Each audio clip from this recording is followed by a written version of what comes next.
But who knows? Who knows? The shadow knows. The shadow knows. Anyhow, what's up, buddy? Nothing much. What's up with you? Yeah, you know, same old, same old. Same old, just different day. Yeah, pretty much. I should send you a video that I made of Lyra yesterday. I've been playing Guardians of the Galaxy, and Cosmo shows up Oh, in it. nice. Yeah, and she was in my brother's room at the time. You don't see that initially in the video. I started recording a little bit into it. There's a bunch of little puppies running around and stuff, and barking and squeaking as puppies do. And she comes running around the corner, and she's just like, "What the fuck is going on?" Why do I She's hear looking. dogs? She's looking at the speakers because what's weird is for some reason, and maybe it's because I need to restart the game. For some reason, the voices come from the sides and rears, not the fronts. It's a little discombobulating Weird. sometimes. And so she's looking at the speakers like, the fuck is going on? I hear dogs, and then she looks at the TV and she goes, "Oh, I see dogs." And that's when I started recording. The puppies go away, and Cosmo is quote unquote talking. She's just looking at Cosmo like, the fuck. And then she looks back at me like, the fuck you recording? She's just staring at me like, why are you recording me?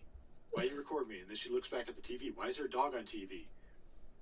And then a little squeaky ball comes shooting towards Cosmo, and Cosmo catches it, starts squeaking it, and she puts her paws up on the entertainment center, is just staring at it like, the fuck? Why do you get a ball? Hey, man. Hey, man. Share that. And then she goes back to staring at me like, why are you recording me? It's fucking hilarious. It's 3 minutes of just back and forth like that. It's fucking hilarious. And then so I'm playing it to my brother, and I airplay it up to the TV, and I turn the volume up, and now she's watching herself watch Cosmo on TV, and she's tracking herself across the TV like there's another dog that looks like me. What the fuck is going on here? So confused why there's another dog.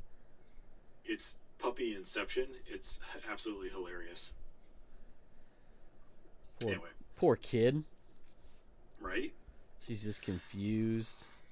Just a confused little puppy. Pretty good game, I must say. I was gonna ask you, how is it? I've only watched that, like, the original trailer they showed, which doesn't really show any gameplay. What does it play like? Like, what kind of game is it? It plays like a third-person shooter.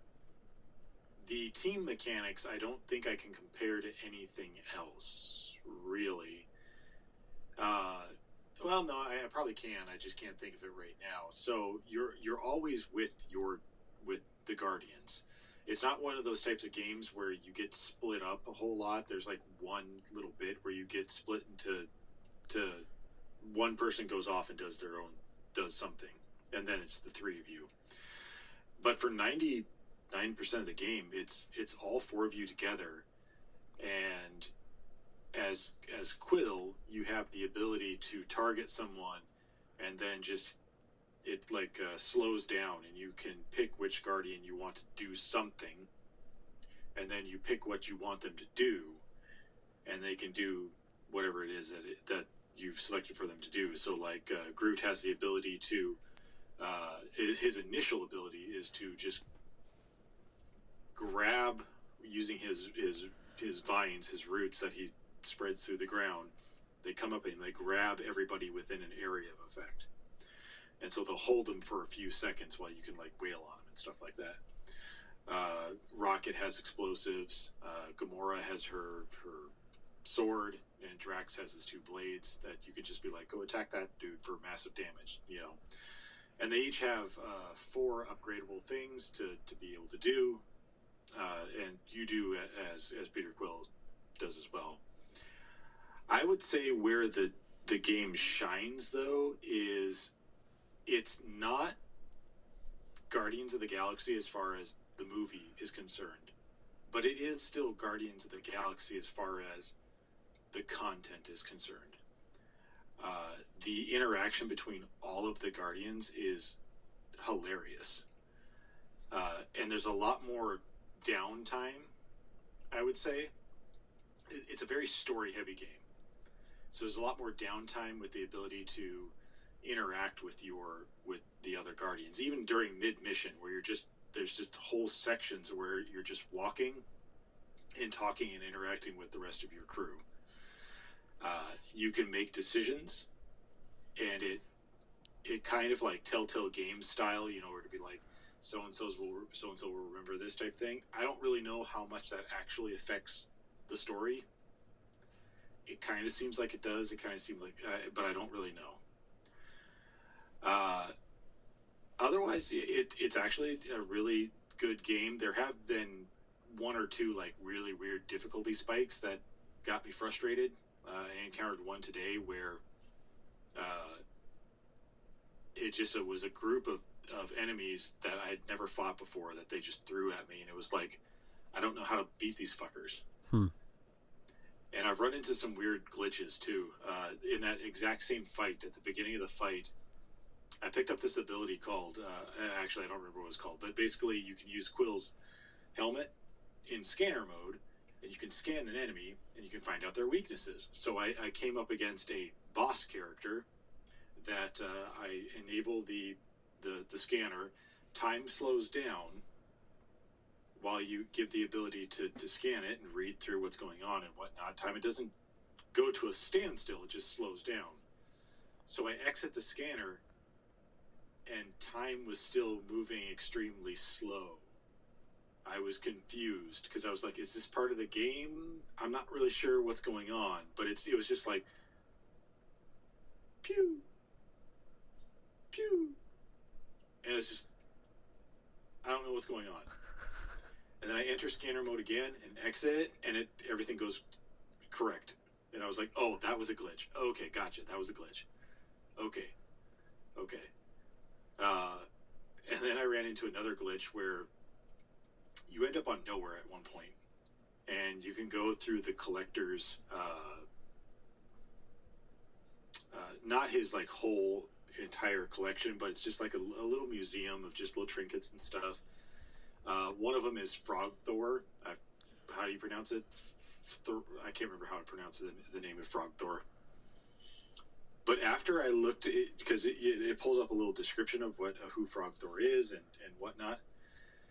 After I read his description, every other description that I've had to pull up in the game, mind you, I am 2 missions further than that mission, still pulls up Frog Thor, and then it pulls up the mission, the thing that I'm reading in front of it. Okay. Like I said, mind you, I am 2 missions further from that one, and it still pulls up Frog Thor's description, and then in front of it pulls up whatever it is I'm reading. Huh. Okay. So, not game breaking, but it's pretty funny to me. I would highly suggest playing it and seeing how it is, but I think it's pretty funny. I downloaded it. I've not touched it yet because I was doing other things. I will say this, because I also was playing Avengers. I would rather play this game than Avengers. I heard Avengers is funnish, but also not. Yeah, it is exactly that. It is funnish. It was fun for a little while, and then it was just like, oh, okay, this is a grindy game, and I don't want to play a grindy game like that. But yeah, I would highly suggest playing it. It's fun. Throg. Yeah, that's what it is. Throg. Thor Frog. I was like, I'm going to know what it is. I was like, oh my God. Because it's a little loop of a museum that you can go through. And I went the right side, and so it's got his little tiny hammer. I was like, oh, that's hilarious. And you keep going around, and I'm like, oh, there he is right there. That's Throg right there. His hammer's over there. There he is. You don't want them too close to each other, you know what I mean? Right. It had like Stan Lee's glasses in a glass case as well as a nice homage. And there was just a bunch of stuff in that room where it's just like, oh, that's that. Oh, fuck yeah, that's awesome. This is the collector's collection. This is awesome. That's pretty rad. It's pretty rad. It's pretty rad. It's a fun game. It's longer than I anticipated it would be for this type of game. I thought I'd be done with it by now, and I'm only like halfway through it. I'm on chapter 8 or 9 of like 16 chapters, I want to say it is. Okay. All right. Yeah. So it's pretty long. That's cool. That's cool. And it doesn't have anything to do with the MCU. It is thoroughly planted in the comic book world. Yeah, that's what I saw. Which I thought was kind of, I was like, that's good. I don't want to. They have a lot more to deal with and a lot more you can play around with versus like trying to stay in the MCU lore and everything like that. Right. And even at one point in time, because they were mentioning how Gamora left Thanos. Thanos is dead at this point in time in the continuity. But they literally mentioned that she walked in on him talking to what she says was no one, but him saying how much he loves Lady Death. Oh, okay. So actually leaning into leaning hard into the comic books. Okay. All right. Yeah. All right. I like that. Yeah. So someone like you could probably even see a lot more connections and Easter eggs and stuff like that. Anyway. Haha. Haha, I would say moving on to the thing that we really should be talking about. Tiny Tina's Wonderlands. No, Halo. Oh, okay. Just kidding. Even though I did watch episode 2 of Halo, I have thoughts. I'm assuming that you haven't watched it yet. I just got done watching it. Oh, you did just finish watching it? Yeah, right before That's it. Fine. If we have time for it, we'll talk about that. But otherwise, I would say let's talk about the thing that just launched this past week. Well, yesterday. Moon Knight. Yesterday, literally. Well, yeah, this past week. Yeah. Yeah. Anyways, yes, Moon Knight, the television program on Disney Plus. We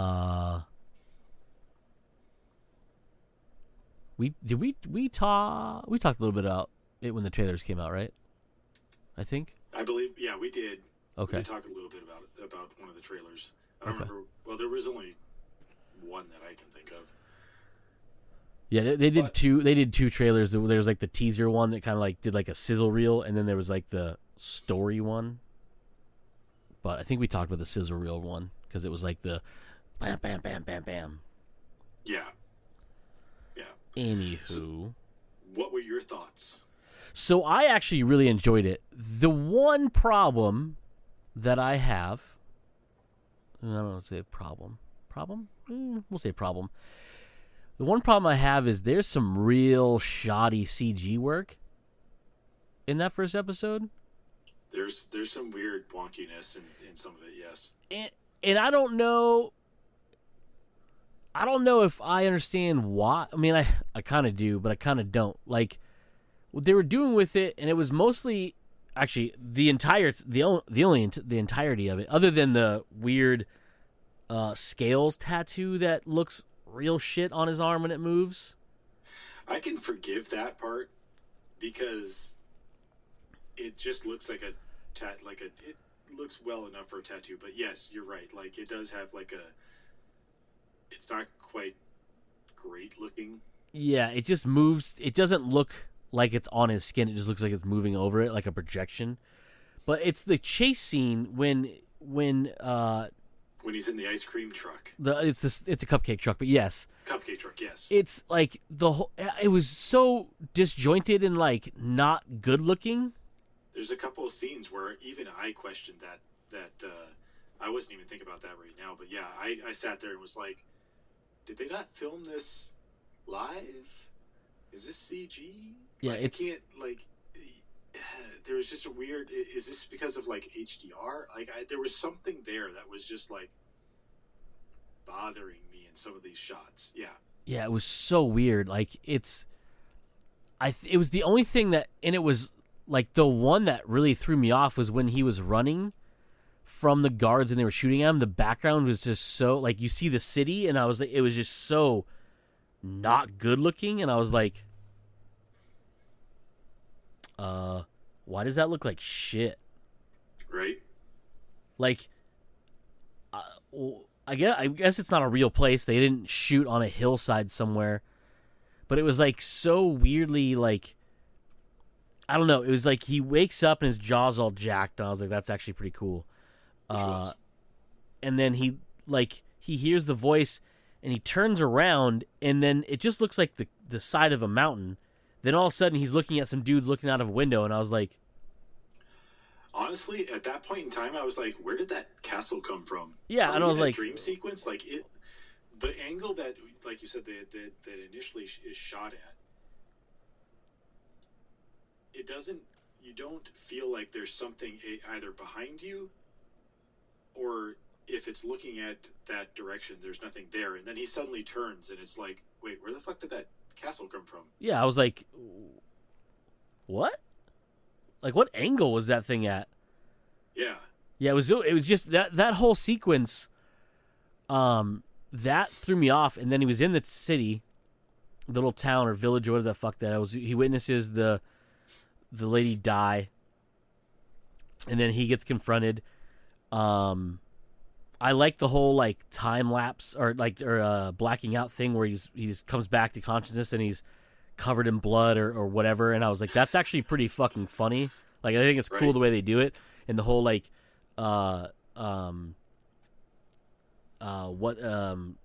what's his name? Not the deity. What's his name? The Egyptian guy who gives him his powers. Yeah, I don't remember either. It's not. No. Did it start with an E? No. That's the one that's killing. That's the jackal guy that Ethan Hawke's obsessed with.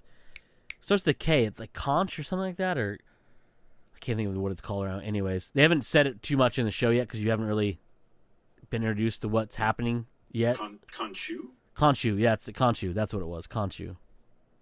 Okay. So you have that guy, you have that voice in the back, which I thought was really cool and very like almost like comedic in the way that it's done. But like obviously it's supposed to be, but like, you know, it's obviously supposed to be like what the, you know, why is the idiot in charge again? Oh god, the idiot's in charge of the body again. Yeah, it's just I was like, this is actually really hilarious the way they did this, and then it goes into like this like when he's back in London, and he has no idea what day it is. So funny, and he like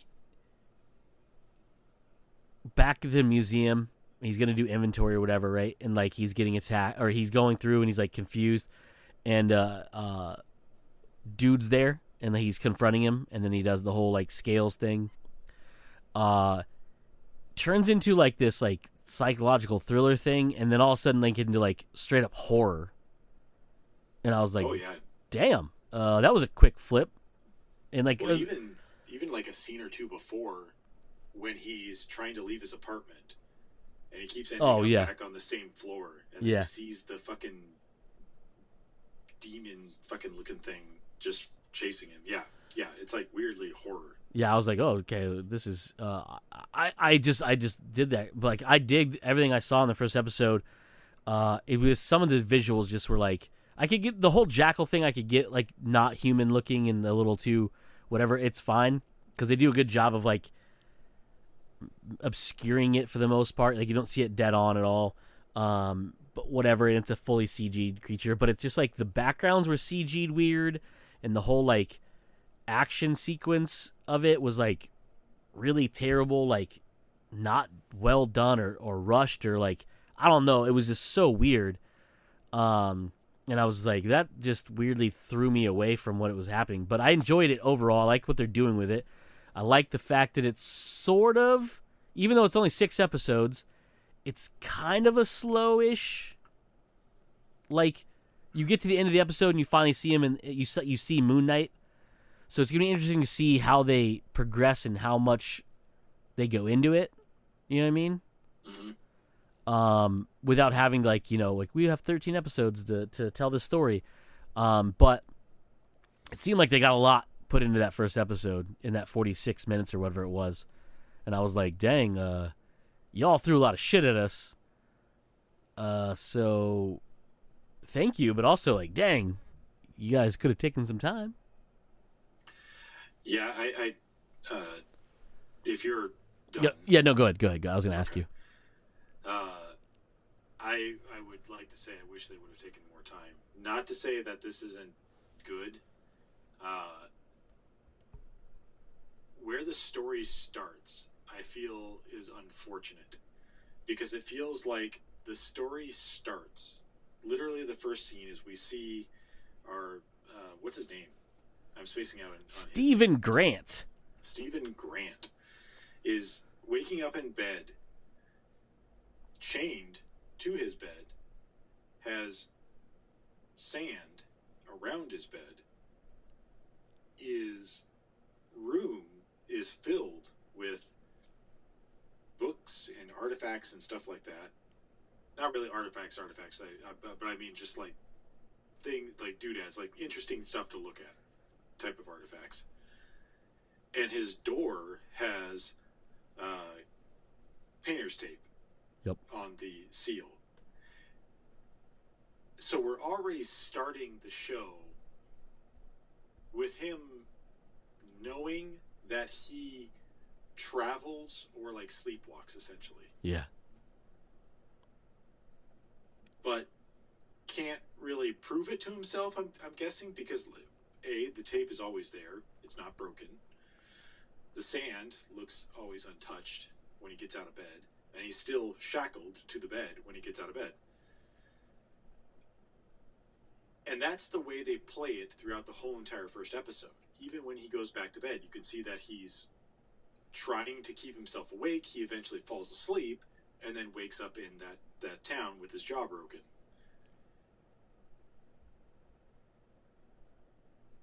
My problem with this throughout the whole entire episode was like, when did this start with this character? You never established that. Why did this start with this character? I'm okay with not really knowing why, because hopefully you'll tell me why in an episode or two. But I feel like we're obviously supposed to experience the story through Steven. But I'm just sitting there going, why was he shackling himself to the bed every night? I get it. We do see him, in another country at one point in time. But what was it that led him to be like, this is my solution to this, or this is me trying to figure out this? And it bothered me throughout the whole entire episode that you didn't start there and explain that to me.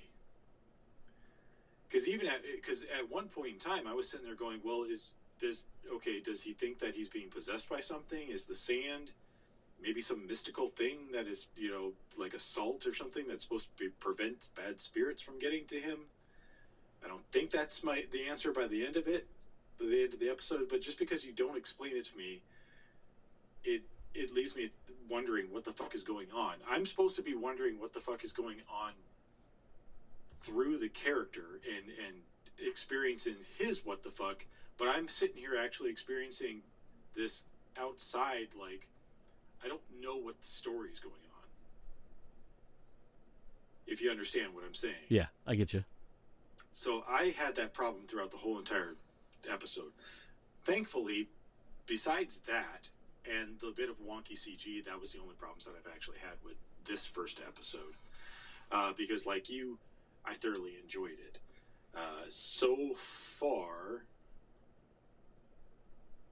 besides Loki, it's probably one of my more favorite Marvel TV series so far. I thoroughly... I didn't get that. Could you try again? No. Shut up, Siri. I don't know why that's happening all of a sudden. You inherited my Siri problem. I inherited your Siri problem, exactly. But yeah, who's the actor? It's Oscar Isaac. Oscar Isaac. Okay, I knew it was Isaac something, but Oscar Isaac, phenomenal. This weirdness where he's playing just like this, like hyper. Well, I mean, this just like really tense, really nerdy, kind of quiet and kind of an idiot type of guy. And then the fact, the later on where you see his reflection in the mirror, and he's just like, no, I'm more suave, I'm more, calm and collective version of you. I also don't have an English accent. I also don't have an English accent. It is really cool, really well acted throughout the whole entire thing. The comedy was a little Marvel-y at the beginning, but like you, I thought it was absolutely hilarious when you had that voiceover just go, "Oh God, the idiot's in charge of the body again," and you're just like, "What the fuck is going on, huh?" And then the blackouts, and he would wake up and just covered in blood was so good. Was really fun to see. I didn't know that Ethan Hawke was in this show. To see him in here, that's Ethan Hawke, right? Who plays? Yeah, it is Ethan Hawke. Really cool. So far, this bad guy might be one of the more interesting bad guys. Obviously, it's only episode 1. But so far, he seems to be a more interesting bad guy than any of the others, besides Loki. Anything I say is going to be besides Loki. We're just going to put Loki in its own place and talk about, compare it to the rest of the other ones. So Wanda and Falcon Winter Soldier. Yeah. Captain America Winter Soldier, but yeah. Captain America Winter Soldier, exactly.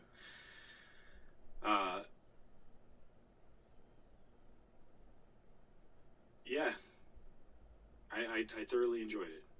I'm trying to think of anything else that I really liked about it besides those things. I mean, those were... Oh, and the horror aspect of it, where the weird turns towards horror were actually pretty cool. Because it's not something that you really get in Marvel TV shows. Everything always feels very lighthearted. Even the beginning of this episode felt very Marvel-y, lighthearted, jokey, blah, blah, blah. But then suddenly you're like, he's trying to leave his apartment after hearing the voice and seeing this fucking freaky thing in the mirror.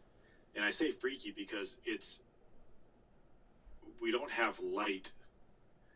We just have the backlight of him, and so he's all in shadow, but he's talking, and it just looks creepy as hell. He runs out of his apartment, and all the lights just start flickering and start to go dark. And every single time he got to the elevator, and every single time he hits the ground floor, he comes back to his third floor. Comes back to the third floor, and every single time that we come back to it, it gets more and more dark until it's just basically one light shining, and this creepy as hell. The best way I could explain it is it looks like one of the plague doctors, but like just a bone version of a plague doctor. I'm sure there's a Egyptian, it has like some sort of Egyptian name to it, I'm sure. I don't think they explain it in the show itself. But then, yeah, later on, where he's being chased by that mummified werewolf thing. Jackal. It's a jackal. It's a jackal. It's a jackal. It's a I thought you'd love that part. It's a jackal. Yeah. Horrifying as well. All the way up to the point where we actually... The jackal looks like he gets Steven. And then as the camera's panning into the bathroom, you see the jackal's actually trying to run away from Steven. And that's because by the time we get into at that point, we get into it fully pans into the bathroom. You see Moon Knight has arrived and is just kicking the thing's ass. Just full on the Batman style, just like, hitting it on the ground, just pow, pow, pow. Stands up, and that costume looks dope as fuck. Yeah, dude. Yeah. So I can't wait to... I honestly sat there, for some reason in my brain, I was like, oh, next episode, play it. Oh, this is a weekly show, that's right. Boo! Damn you, Netflix, for breaking us. Seriously, damn you, Netflix, for getting this weird expectation in my head that I can just watch the next episode as soon as I can. I did it last week with Halo. Now I did it with Disney Plus. It's awful. Yeah. Audio-wise, pretty good. I wouldn't say it was the most spectacular audio that I've ever heard. But, pretty adequate sounding. If you have a surround sound system, if I recall right, the voice does feel like it's really just kind of coming from all around you rather just like in front of you or whatnot. I'm thoroughly intrigued to see where this goes. I should have prefaced this with, I honestly have never read a single Moon Knight comic ever. Not even a single, pane of a comic. So I have zero knowledge going into this of who Moon Knight is, what he's about, who his rogues gallery is, and whatnot, and how he'll fit in with the larger universe.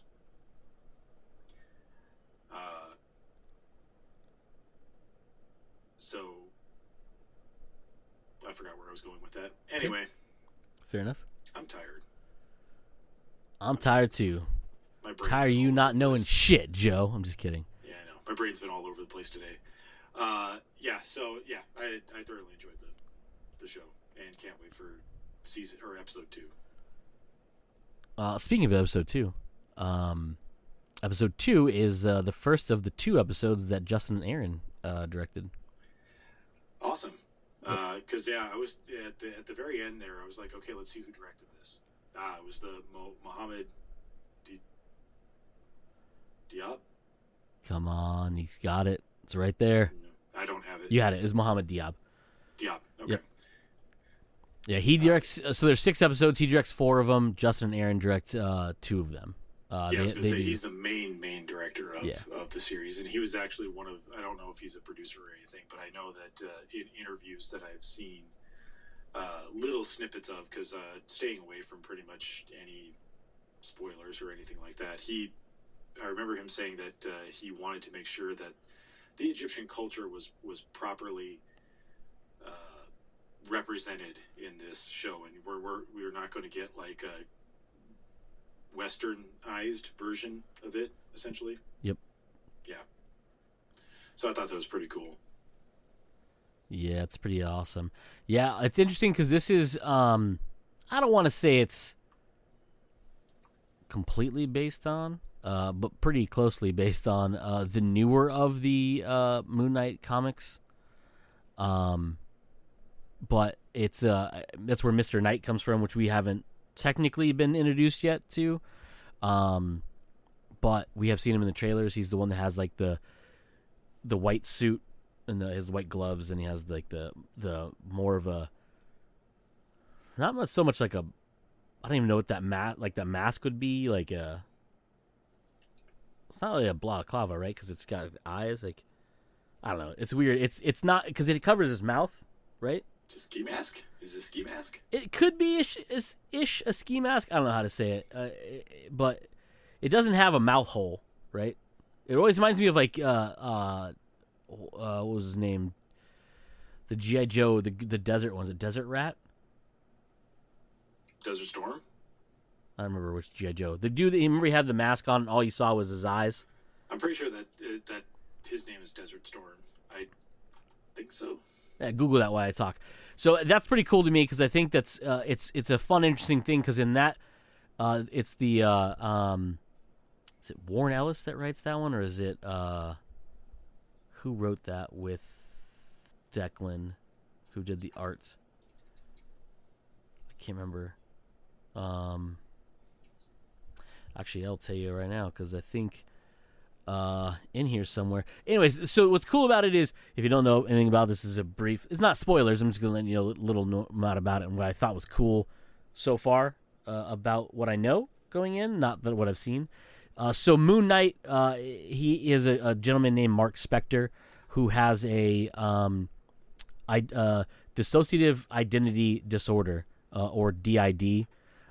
He basically has 2 full-on personalities in his body. It's Mark Spector, who is a mercenary, and then there's Stephen Grant, who is a bumbling, kind of anxiety-ridden, social skill lacking human being who is kind of a fuck up in everything he gets near and does, is the best way to put it. And then on the other half, Moon Knight has actually got that same thing. So there's Mark Spector's hero version, which is Moon Knight, who is the one we see at the end of this episode, when he takes control and he unleashes Moon Knight, the powers that he's bestowed on him by Khonshu. He then becomes the caped, a badass, very much like a Batman type vigilante, but willing to kill, mainly because he's fighting like demons and other Egyptian bad guys. And then you have Stephen Grant's superhero identity known as Mr. Knight. And Mr. Knight is more of a logical thinker, he's still brutal. He still beats people's asses. He does get blood on his white outfits. But he is a lot less of the jumping across rooftops and hiding in the shadows, even though he's all white. In Mr. Knight, this is the way I could explain it to you easier. So Moon Knight, right, is the skulk in the shadows, beat you to a pulp, punch you first type of Batman. Mr. Knight is if Bruce Wayne were to fight crime. Okay. He's often seen completely out in the open. He doesn't hide, doesn't like jump from roof to roof. He'll be in a car. He'll literally drive up in a chauffeured car and then run you down and then beat you up, but also like he's more of the I'm going to get information out of you versus just beating you type guy, but then also beat you. So it's interesting the way they do it, but and I want to say it's Warren Ellis and Declan that did that one. I couldn't be wrong about the Warren Ellis. I think they're the one that ran that one. But what's cool about it is it's interesting the way they do it because Mark Spector has DID, but so does Moon Knight. Okay. And it's cool. It's interesting because Mark Spector is Moon Knight and Stephen Grant is Mr. Knight. So depending on which personality is in charge of the body is depending on which hero you're going to get. You're either going to get the boots on the ground, I'm going to chase you down and get information from you, thug, or I'm going to jump across rooftops, do cartwheels, and throw boomerang moon blade things at you. Moonerangs, I guess you could call them out. I'm not too sure. So it's just interesting the way that character, and I'm glad they kind of went that way because we obviously have seen Mr. Knight in promotional stuff, and I really want to see how they do him in the actual live action and stuff like that. But yeah, on your point though, that costume is so fucking cool because it's like it's definitely classic Moon Knight, but it's got this new update, like not updated look. It's got a cool aesthetic to it because it looks like mummy wrappings. And so when he was transforming, you got to see a little bit of it. He basically like starts to like almost levitate and like glow, and then you see the wraps like kind of come out of nowhere and start like forming around him, and you can see the mask start to come, and then of course it cuts, which was I thought was a dick move. I was like, bro, we're not going to see him transform in the first episode. You're going to show him and then I was like, you're not going to show him in the first episode? That would be dick. I can understand like tickling the taint there, juggle the balls a little bit with the reveal, right? But that if you wouldn't have shown it, that'd have been super dick. Yeah, because it cuts out, and you think, like he got his ass handed to him by this jackal, right? And then you hear noises. You're like, wait a minute, what's going on? And then you see the jackal kind of like trying to leap out of the bathroom, and then get stopped and like dragged back. And then you see him beating his ass, and he gets up and turns around. And I was like, oh, thank Christ, because I looked at Paige. I was like, if they don't show me Moon Knight in this first episode, I will literally throw a fit. I didn't have to throw a fit because I got to see him. But yeah, I was like, this is actually pretty cool. And I liked it. And I was thinking about it. I kind of liked the way they did the episode where it kind of started off with like the goofy Stephen Grant with a V. We got the goofiness out of the way. Yeah, like that's kind of what it is. Like when Steven's involved, it's going to be not slapstick, but like fucking like he's bumbling. And then you have the Mark Spector who is this suave, debonair. Yeah, like kind of like Bondian character. Yeah, like Indiana Jones style, like where he's a little too confident in what his skills are, but also like then you have the polar opposite, which is Steven. So to be it's kind of I kind of like the way they did it. They leaned into that more, and also to agree with your point, Joe, I do kind of wish they would have started this show differently. Mm-hmm. Now I know why. Obviously, to cut down on how many episodes they have to make. But I kind of just wish we would have got like I was trying to think of a movie that did it, where you get the Mark Spector being a badass mercenary, and then he gets the fatal wound by his at that time partner, and he dies in the desert. Like, I would have liked. By the way, I guess I should have said spoiler. That's how it happens. Well, and in the book, I don't know if it's going to do that way in the show. And then you see him like get saved by Khonshu. I would have liked to see that, and then him awake in the second episode as Stephen Grant, and then that way you're confused about who this person is. And again, that's just like this dumb like armchair quarterback type thing where like I can say this because I've already seen what you made, and I was just saying what I would do differently, which makes, I mean, to really know, but it shouldn't care to anybody. Nobody should care what I have to say, except for our lovely listeners who listen to me ramble about things all the time. But I would have done it differently. Now, not saying I don't like what they're doing. I actually love what they're doing. I think it's a very interesting thing where they're doing it, because to your point, at one point you're more like, you thought of it a little differently, and I understand what you thought. I thought of it differently when I was watching it. Right, we're coming from two different schools because you know this character. I have no idea what's going on with this character. Yeah, I was looking at it. Into the middle of this character tying himself to the bed and putting sand around himself, but you're not explaining to me. You're not at least giving me his process and thought for having that stuff there. You know, it was bothering me. Yeah. And I can speculate why. I don't know if I know why. But again, knowing things, I know what was happening. I know that if he was basically being taken over when he fell asleep. But it was interesting to me because like you see him and he's so happy that the leg restraint's still there and the sand is just not disturbed and the tape is still in the door. But then when he wakes up with the dislocated jaw in the middle of some fucking random field next to a castle, you're automatically like, wait, what the fuck is happening? Mm-hmm. Like, what's going on? So is he, obviously, because he's waking up in the middle of a field somewhere. And that's fine. That's how we should be experiencing that. Like I said, we should be experiencing some of these what the fuck moments through the eyes of the character, because I'm totally fine with him waking up in the middle of the field with a broken jaw and going, what the fuck am I doing here? And the audience is sitting there going, what the fuck am I doing here? It's just not to beat a dead horse, it's just the initial part, he's tying himself to the bed, he's doing all these things. Is this a ritual thing? Is this what is this? Why are we doing this? Yeah. Type of thing. If you would have like a little montage or something like that where he keeps waking up in different places, or maybe he just mentions to someone that he thinks that he sleepwalks or something like that. That to me would at least explain some of the stuff that he's doing to himself while he sleeps. Anyway, yeah. Yeah, and actually, it's interesting because he sort of.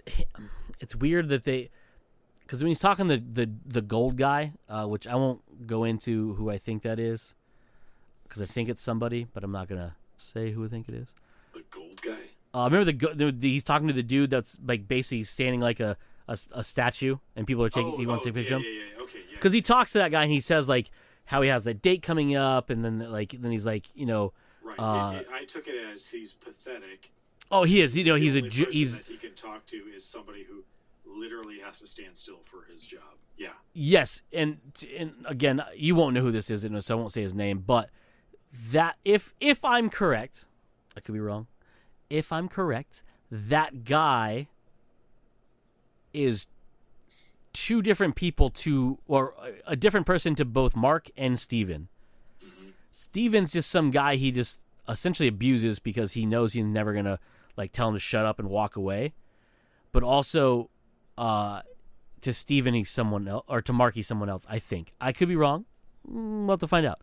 Anyhow, but at one point he does talk to that guy and he says that his sleepwalking has been better. But that's about it. That's it. That's all. Yeah. Anywho, Yeah. Beachhead was the Beachhead. That's character. what I was thinking of. It wasn't the desert. It was it was Beachhead because he had that mask, which I don't know what that's called. I'm pretty sure that's called a balaclava. It is a The type balaclava, of right? balaclava. It just I think doesn't it's a have a type of mouth hole. balaclava. Yeah.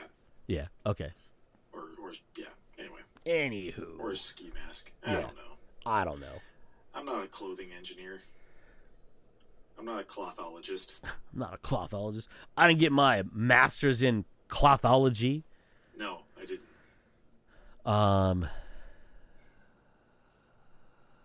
Yeah. 6 episodes does not seem like enough. Is this a mini series or is this a possibility of season 2 if this does well? So it is listed as a, I believe it says miniseries.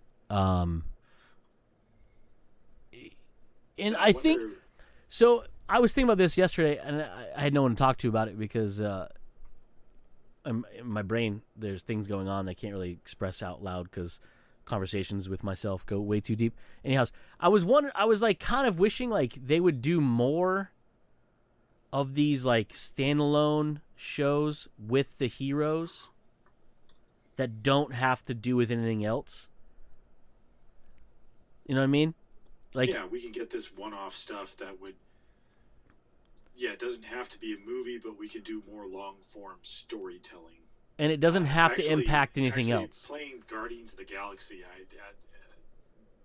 at a certain point, I was like, man, I don't want this to be a movie, but I really wish that they would do something like this for the Guardians as their own story type of thing. Like you want to absolutely will not tie into any other thing, but this is a fun enough story that you could tell and do a long form version of it, do a TV series of it. Yeah, because you want more with the characters. You just don't want to have to sit through a movie versus not sit through a movie like it's torture, but you'd rather be able to experience more of it and have them develop them more than just what little we get. Like these Marvel movies are getting longer and fucking longer. So who knows what's going to happen later on? But we're never going to have a Spider-Man TV show for the most part. No. Which is shitty because like has one of the longest running comic books, and there's a storied history. But I get it. Mm-hmm. Blockbuster movies. I love movies, but there's too much of these characters. Like there's like too much I want to see. Like I would love to see. Not that we need to talk about Batman again, but I would love to see like Court of Owls, right? My God. Like in live action. But you would literally be cutting its balls off to make a movie out of it. Exactly. Because it is not one of it's like the Batman to me isn't long enough. And I said this when we were talking about it the other week. I think they should have had the balls to make this a television program because you could have lengthened the mysteries. I think that definitely you could lengthen the mystery, but I think you should have at least hinted. I mean, you kind of sort of hinted at Gotham's past, but you could have heavily hinted at the Court of Owls, and then do what you did with what you're doing with the Penguin, and give us a TV series about that. Yeah. Use this as your springboard to other things that you could do individually. So you could maybe do Batman Court of Owls, on HBO Max. And you could make it a 12, 13, 15, 16 episode long show, miniseries, whatever you want to call it. Mm-hmm. And flesh out the world and all the characters and have that intrigue and have that, like, and I was thinking about this, like, remember how, other than the last season, how like every episode of Game of Thrones, you get to the end of the episode and you're like, bro, can I just watch the next one? Like, what's happening? Mm-hmm. Like, you and I have read the books, right? The series didn't diverge enough from the books to, like, we were still, like, kind of guessing what was going to happen, but, like, not guessing. And eventually, obviously, this show surpassed the books. So, yeah. So we were at that point where just, I felt like it was one of the last times I really felt this way, where I was like, what is happening? Like, I love what you're doing. I want to see so much more. Stranger Things is the same way. Like, every episode of Stranger Things, luckily with Stranger Things, we get to binge watch the whole thing. Right. The whole season at one point. But, like, I wish I could have that, but with Batman. And that same thing is like, I got to the end of Moon Knight, and I was like, is it next Wednesday? Right. Can I watch it now? Oh, the episode 1's done. Let's hit just play. Oh, that's right. It's Disney Plus. Yeah, and I kind of felt the same way at the circle back to what we were talking about before, Halo. At the end of Halo, the first episode, I was like, I really want to know where you're going with this. Exactly. I got to episode 2, and it didn't go anywhere, and you went back to where you were at the end of episode 1, and I was like, I don't know what to think about that show right now. I'm going to make a prediction. It's going to be canceled after season 1. yeah, I don't think it's coming back. A, I think it costs too much. B, it's so not well done. Is that Yeah. is visually, for the most part, it looks pretty cool. And for some reason in episode 2, like, visually, it looks stunning.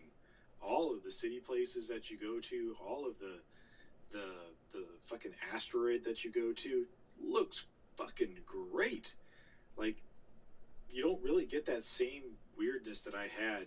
At least that's probably because you don't really see the Covenant a whole lot in this in episode 2. So all the CG, probably because it's all CG, looks phenomenal. Yeah, I was like, I don't know.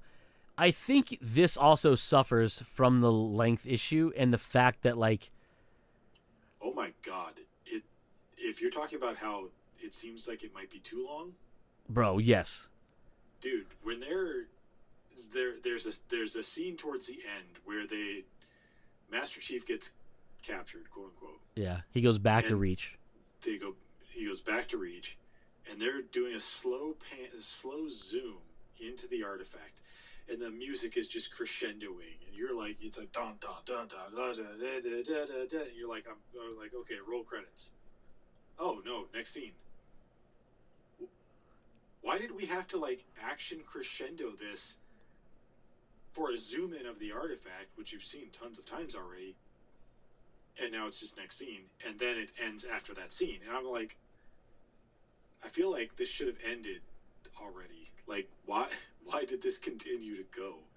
Why did you play it up like you were about to roll credits just on some epiphany of a scene, and you didn't? It goes to the next scene with Master Chief. It was a bit more of a letdown scene. And I don't even know if you want... Is there enough time to get me started on what Cortana is now? Dude, tell you the truth, dude, I have no idea what Cortana is in this show. Is she literally Minority Report? Bro, because that looks like Halsey, but younger. Well, they do hint, or they do say that Halsey has been experimenting with cloning. Yeah. And technically, if I recall right, Cortana is made in the image of Halsey. Yes, just a younger version of Halsey. Just a younger version of Halsey. So in this universe, she clones herself because she would be one of the smartest people in the universe, or at least she's egotistical enough to think she's one of the smartest people in the universe.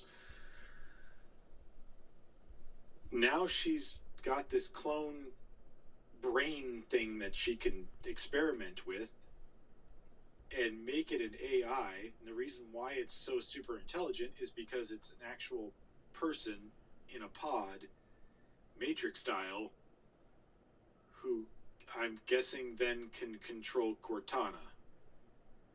Yeah, that's what I don't understand is, like, is that entity of Halsey gonna link up somehow through the systems they have into the chip that Master Chief plugs in the back of his helmet that lets Cortana override stuff? I'm literally thinking that's what it is. And I was like, I don't understand why she has a clone of herself. I'm literally thinking that's what it is. I mean, are they going to interspace it where they just shrink her down and then they eject her into... No, I literally think this is going to be like some hyperspace internet Wi-Fi type thing, you know, that is always that this hologram version of Cortana, that's who we're going to be eventually introduced to and given to Chief like in the games. But the processing power isn't that she's some super advanced technology that we really don't have to explain that powers Cortana. It's actually going to be this Minority Report slash Matrix bubble Halsey that's actually the brain of Cortana. Yeah, I don't like that. I don't like it either. The other thing that throws me off about it is, we saw in the launch trailer, the premiere trailer for it, you see the digital version of Cortana, Mm-hmm.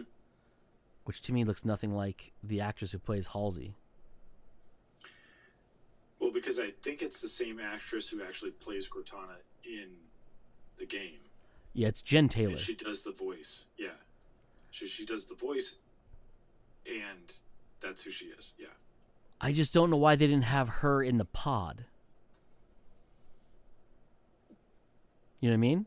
Yeah, no, I know what you mean. It doesn't make a whole lot of sense, but I also don't know why they have a pod. The only explanation I would have for that, coming up with this right now, would be you don't necessarily want to make it look like yourself. I would guess in this world that might be a little bit too on the nose, that you're doing something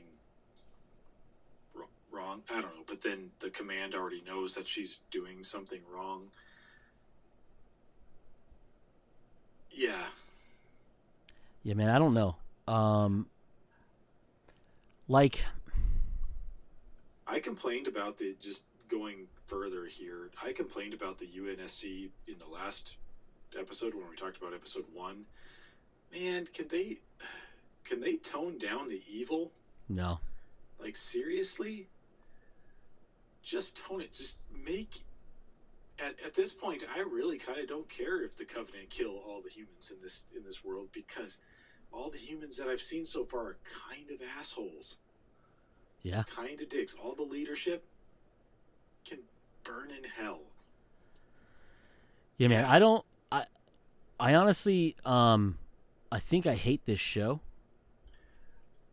Halfway through this episode, I remember thinking, I hate this. I hate this show right now. I think it still gets me a little bit intrigued about where they're going with it, because it is so different from the source material. Like, I know that they said, well, this is the Silver timeline. It's essentially the same story.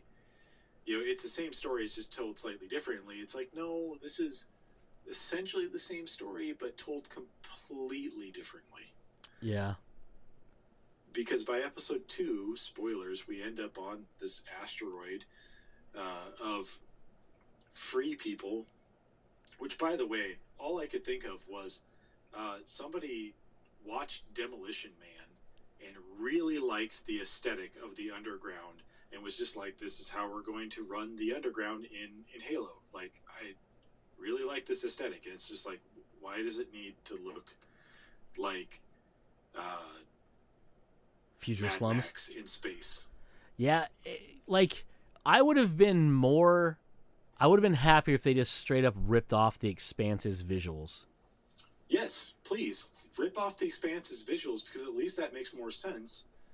I'm still confused in how gravity works in this show, because especially at that point when we're racing in a mine car, a space mine car, down a roller coaster of disappointment rails, just going up and down and this and that, but everyone's just standing there just kind of like, oh, okay, that was a turn, oh, okay, we dipped down, and then it goes shooting out into space, or I should say a void, not into space itself, but a void within the asteroid. It grabs onto the cable, and then it rides the cable through this void. I'm like, okay, this is, it's an interesting shot. But then it continues out into space along this cable, and I'm just like, how does gravity work in this place? Like, this this thing wouldn't be traveling along this cable like that, and everybody in the car at this point should be just like floating there, but they're not, and this is just traveling like a ski lift along this cable.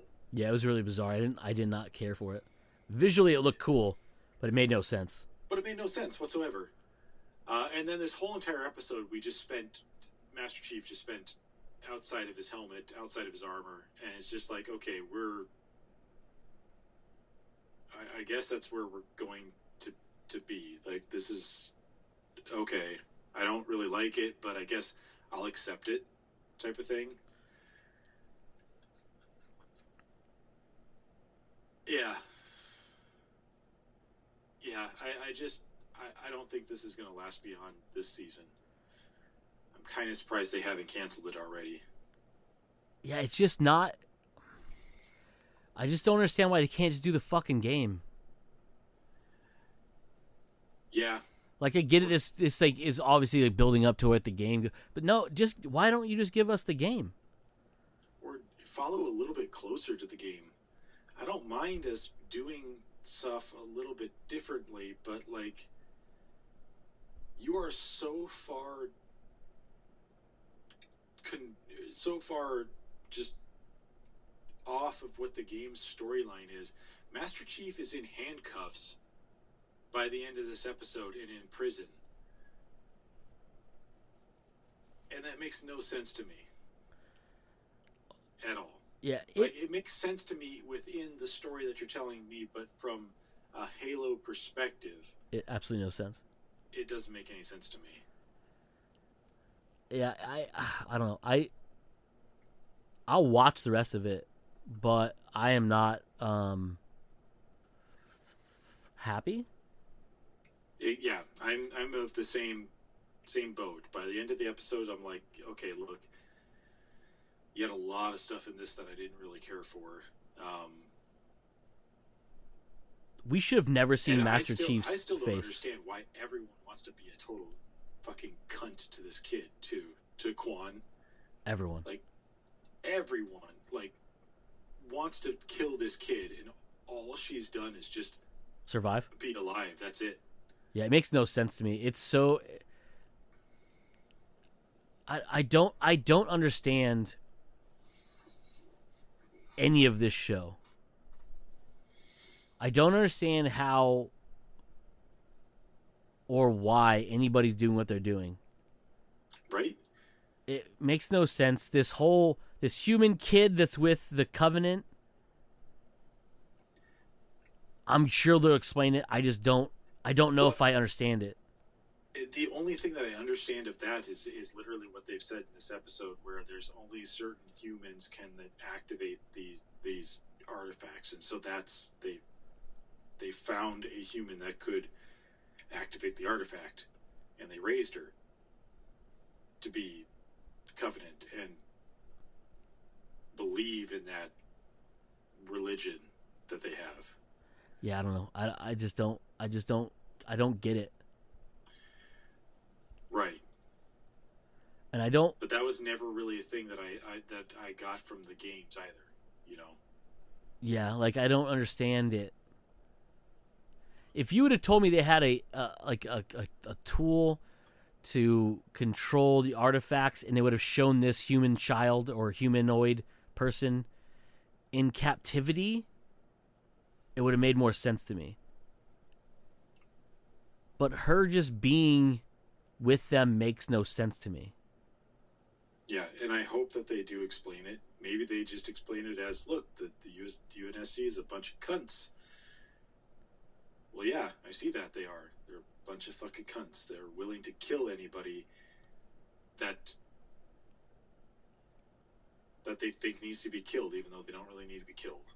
Yeah. And so we saved you from that type thing.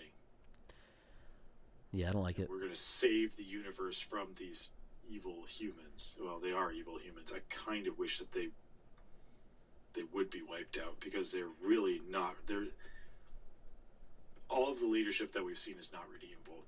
Even down to, I really hated that scene too. So you have the one scientist, which is Commander Admiral Keyes, his daughter, Yeah. the scientist, who's literally walking next to whoever that fucking not Alva Solara is. Yeah, it's a terrible character, by the way. Terrible character. She's one of the biggest problems that I have with the whole series. Not the actress herself. I'm sure she's playing it exactly how they want her to play it. It's the character. The character herself is just such a fucking asshole. She's the one that ordered Article 72 on Quan for, like, you still haven't really told me why. I don't understand why. But her and Keyes are walking along the hallway, and Keyes is like, I know Halsey is the one that is getting the artifact, but I should really be getting it because, I am the exobiologist. I am the one who, and she lists off like the shields, the camouflage, this and that, and just like she's like, I am the one that has literally developed all this shit. I am the one that is working on a way to read, and she said some language. I don't remember. The Covenant language, yeah. Was it the Covenant language? Okay. Yeah. Why don't you give me this in order to study it? And it's like, yeah, that actually makes a whole lot of fucking sense. But because we're in no sense make none land, Commander Dipshit was like, no, Halsey's getting it. You're a little bit too ambitious, like your mother, or whatever it was she said. And I'm just like, wow. Bro, you want to know what makes me mad about that even more than that, right? Think about this. That scene takes place after the fact that Halsey just threw that bitch onto the bus about Cortana. Yeah. Right? She should have been like, no, you know what? You are getting that artifact. Right. Fuck Halsey. Fuck her and her dumb goddamn robot people. I'm giving you the artifact. Have fun. But instead, just like her own dad did, she's like, yeah, just like your mom, go back to your fucking work. I was like, what the fuck is happening with these people? Do you not, like, and everyone keeps referring to it as a Covenant artifact, right? And they have visuals of it. Looks nothing like anything the Covenant have. Nothing like that at all. I would like to point out one more weird inconsistency that they had mentioned, and it was while Chief and Quan were on the asteroid, and Quan was sitting next to, was talking to what's his name's wife, and she says that I can understand what you're going through, and Quan was like, can you really understand? And she goes, yeah. When I was younger than you, my family was killed by the Covenant. Which would mean that the Covenant have been around for a long time in this. They're not just something that just recently showed up that you're recently dealing with. No, because that goes to the fact of the mystery girl. Because if they got her from a young age and raised her as a Covenant, which means they were interacting with human beings for at least a decade and a half. Which, from episode 1, where the one guy is like, oh, the Covenant are just a propaganda. Propaganda by the UNSC makes no fucking sense, because that means that they've been around for a long time. And B, you think that you would have known about their languages, their technology and stuff for a long time now. And that you would have had many encounters with them. Yeah. There's so many problems with this fucking show, and it's horrible storytelling. Mm-hmm. That makes no sense. And also, bro, what is going on with this dude? What's his name? Suron? And his whole thing. His arm looks terrible. That weird prosthetic makes no fucking sense. Yeah, it looked, for some reason when they showed younger him, it looked burned. It looked basically like he burned and lost his fingers. But for some reason, older version of him, it looks like really big and bloated and stuff. Yeah, it makes no sense. I have no idea what's going on with it. Like, if you would have lost an arm in that program, they would have given you a robot arm. Yeah. Not regrown mutant flesh. Then he has a child, which he MacGuffin's way of saying, hey, if you just stop thinking about this chip, it doesn't work or whatever. I was like, what? Which his presence actually kind of negates the whole program in and of itself, or at least what they've said of the program, where it's, we've brainwashed these kids from the beginning and they're all Spartans, but obviously not. If from the beginning, well, not from the beginning, but from a young age, the first time we see this character is he's totally brainwashed free. Yeah. It makes no sense. There's nothing. So they should have been able to predict that some of their Spartans might go awry because we have cases of it. Yeah. Yeah. And so when John suddenly goes off, it's suddenly a surprise that a Spartan has gone off. But it's like you literally have cases of it, or at least one case of it had already happened from a young age. We should have never seen Master Chief without his helmet on. I honestly think that this has definitely suffered because we have seen Master Chief with his helmet off early and often. This should literally be the Mandalorian, where he doesn't remove his helmet at all. It doesn't have to be a religious thing. It's just a thing he never does. The only time he should have done it was like in the Mandalorian, where he was trying to humanize himself with Quan, and we as viewers should have never seen his face. Yeah, that would have been a good. We should have seen the back of his head with his shaved head and his scars. That's it. Mm-hmm. Never once should we have seen his face. Right. Like, I get it, you hired an actor because of it, right? But it's Master fucking Chief. Like, you don't get to see him. Yeah. Because the suit is literally like everything to them. Mm-hmm. I don't know. There's so much, like, I want to like this show, but every minute goes by, it gives me another reason to fucking hate this show. Mm-hmm. And I don't know why. Like, last week's, I was very optimistic. I was like, all right, very. I'm gonna dig this show. I know it. I like the violence in it. I like what they're doing. This episode completely flipped that script on me. I'm so upset of what they're doing with this show. It makes no sense. Mm-hmm. How is it The Expanse is a better, like, version of this than this is? The only way I can explain is because the two writers of The Expanse were involved in The Expanse show, at least in some aspect. I don't remember if they were writer or... They're writers on it, yeah. Yeah, they were writers on it. So when you have the team that originally... They know what is this property and what makes this property tick. They know what they can do and what they can get away with, what they can change a little bit of, and whatnot, and make it still work. Where here, I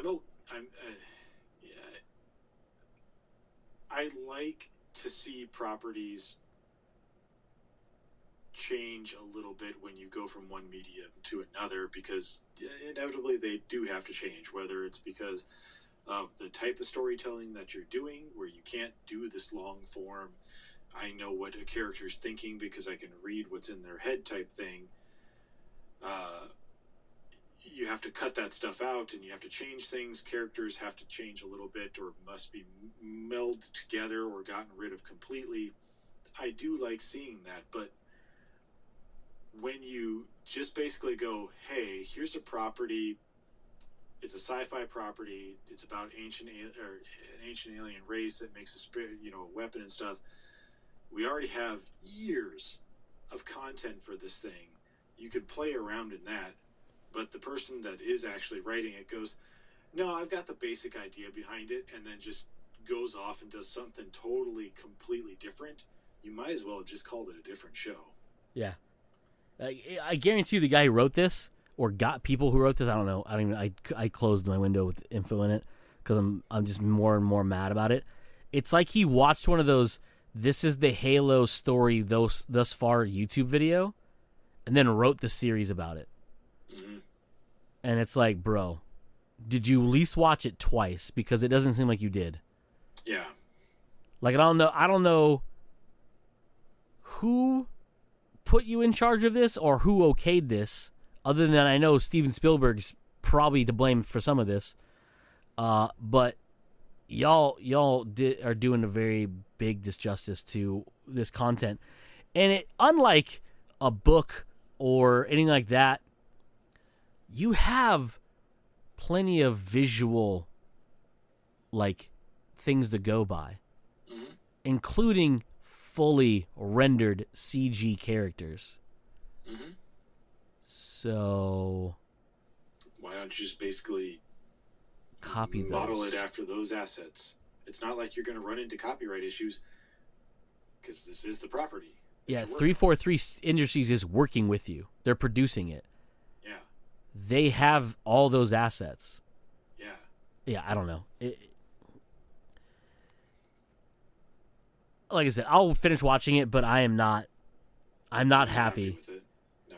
And no actual, and this is going to sound dumb, no action other than Baron Gorman shooting prisoners in the head that's the only action you got in the entire episode.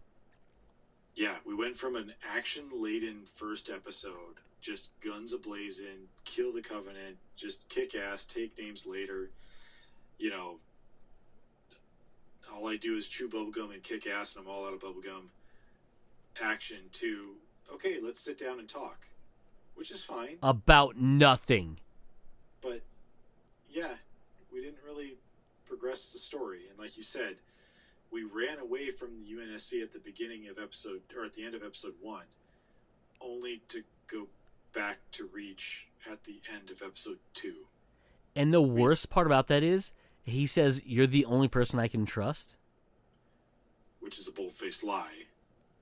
Yeah, because you are already thinking something's up with her. Mm-hmm. But also, you have a fucking radio, bro. Why don't you send them information about what you found out? And then, like, that's it. You don't have to go back and give yourself up. Right? Have a little bit more back and forth on where you're going to go and what you're going to do type thing. I almost thought he got that fucking asteroid place fucked, too. Because that fucking frigate is, like, right there on the goddamn doorstep of that asteroid field. And it's like, okay, obviously these people are hiding, and Master Chief just basically led this UNSC straight to these people. They're all going to die because the UNSC is just a bunch of fucking evil people that's just going to murder all these people. Yeah. I actually think it's going to be the other way around. I haven't watched a preview. I don't even know if there's a preview for episode 3, but I really think it's going to be the other way around. I think it's going to be the Covenant that glasses that asteroid. And it could very well be, because thankfully by the end of that episode he gives himself up, and they don't make it to the asteroid. Yeah. Yeah. I don't know. Whatever, man. Anywho, I think that wraps it up for this week's episode, everybody. Comes naturally. We have been Joe. I have been Cody, and as usual, you fuckers just came naturally.